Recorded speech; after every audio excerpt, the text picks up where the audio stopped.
Now then, it is my great pleasure to give the floor to close this list of distinguished speakers to our good colleague Stron Stivensen. Thank you very much, Alejo, and thank you, Mrs. Rajavi. It's always a great privilege to share a platform with you when you come to the European Parliament, and for your presentation today, I also wish to thank you. We saw in these two films at the beginning of our meeting the courage, the bravery of the Iranian opposition. On the 4th of November last week, the tens of thousands of people who took to the streets, as Mr. Sondergaard said, risking their lives to protest against the regime.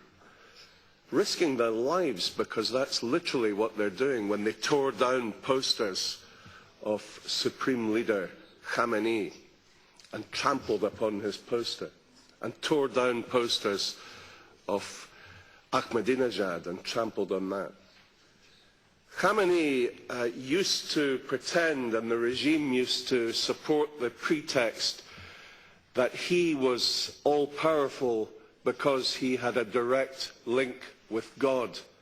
Now we know that he is all-powerful through the barrel of a gun, through oppression, brutality, and the suppression of the forces of good within Iran. And the people of Iran are well aware of that and daily risk their lives when they take to the streets to protest and to demand not the election of Mr. Mousavi that has long disappeared.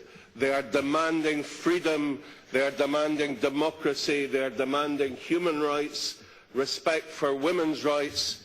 They are demanding, indeed, all of the things that Mrs. Rajavi and the National Council for Resistance in Iran and the PMOI have stood for decades.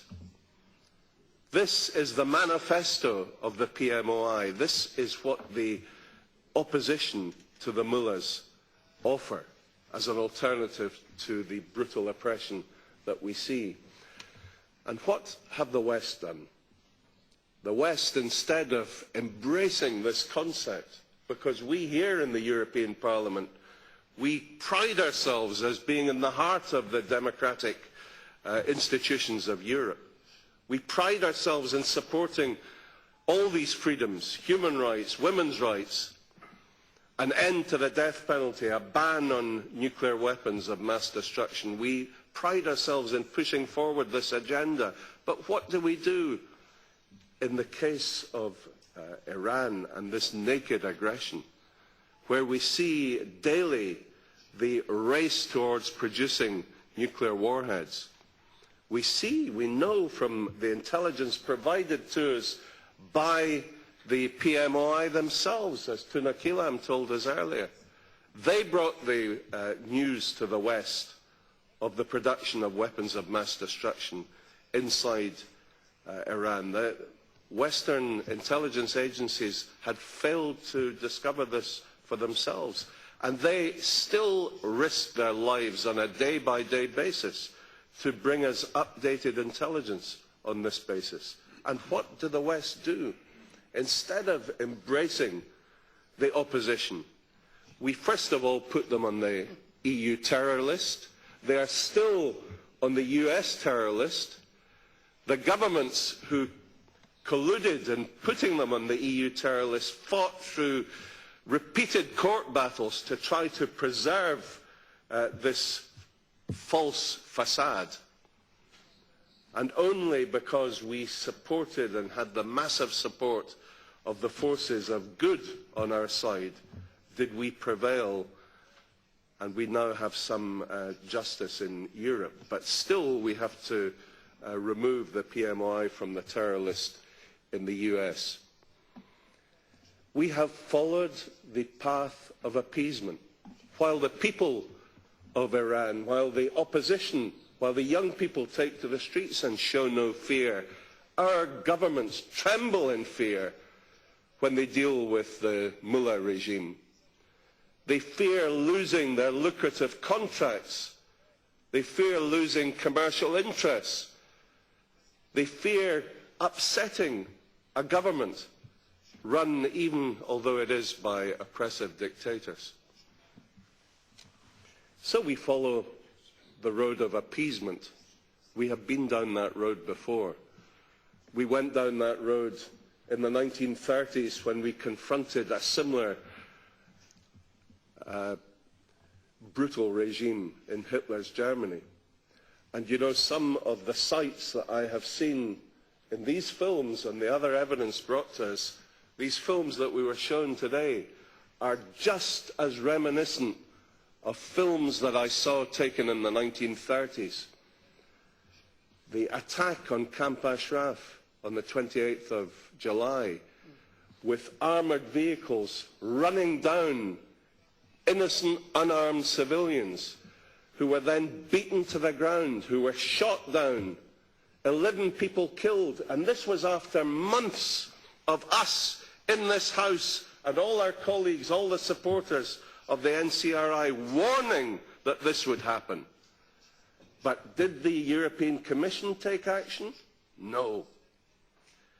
Did Javier Solana take action? Did Mrs. Ferrero-Waldner take action? Did the UN step in? No. We were ignored.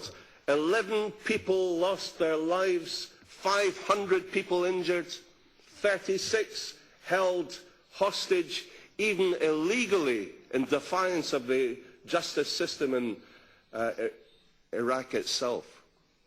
And now we have heard repeatedly today the threat is that Camp Ashraf will be forcibly closed down and the 3,400 people who live there forcibly displaced to a desert area in southern Iraq. Now, I can tell you now that if that happens, there will be a massacre. If 11 people were killed when the Iraqi authorities forcibly moved into Camp Ashraf against an unarmed civilian refugee population, there will be a massacre if all 3,400 are forcibly moved. And we will, all of us collectively, have the responsibility of blood on our hands. Is that what Europe wants? Why will the Commission not take action? Why is the Red Cross not shouting from the rooftops that these people must be protected? What harm have they done? They have lived there for 23 years.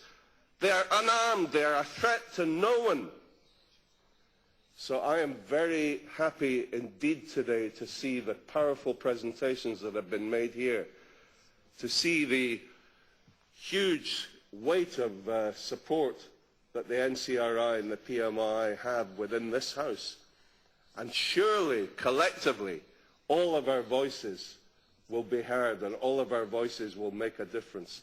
I have always believed that evil cannot prevail, and a regime which not only oppresses its own people but exports terror across the Middle East to all of its neighbours and now threatens the entire stability of the Middle East and even beyond threatens the stability of global peace.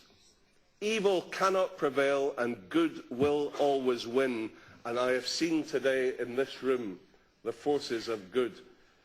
Mrs. Rajavi, you have our pledge of support as you always have had in the past, and I know one day all of us here will walk with you in freedom in Tehran. Thank you very much.